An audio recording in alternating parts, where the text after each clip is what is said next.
Hello বন্ধুরা, কেমন আছেন সবাই? আশা করি সবাই ভালো আছেন। এই দেখছেন নি কী জিনিস বানাইতেছি। আজকে এই জিনিসটা বানাবো।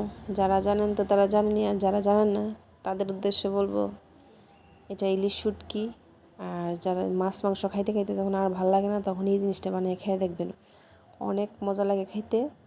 তো আজকে রাত্রে এইটাই ডিনার আমাদের, এটা দিয়ে আজকে খাওয়াবো। একটা এমন বড় বড় করে বানাইছি, একটা দিয়ে ভাত খাওয়া শেষ। 1 প্লেট ভাত নিমিষে শেষ হয়ে যাবো একটা বড়া নিলি।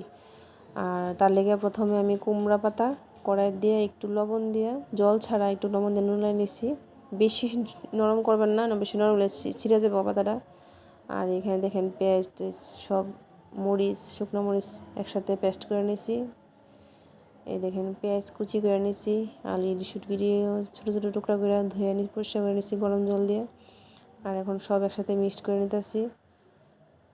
মিক্সড করে তারপরে পাতাটির মধ্যে দিমু।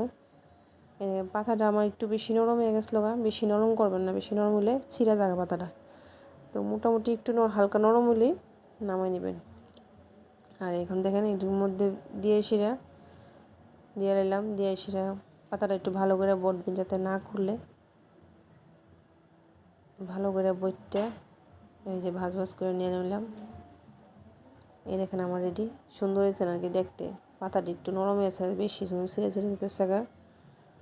আর এখানে নিয়ে নিলাম একটু চালের গুঁড়া, নিয়ে নিলাম একটু হলুদ, একটু লবণও দিয়েছিলাম, দেখাইতে মনে ভুলে গেছি।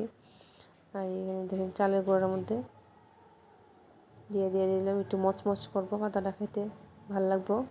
এইভাবে বানিয়ে খেয়ে দেখবেন, অনেক মজা লাগে খেতে, খুব টেস্ট হয়।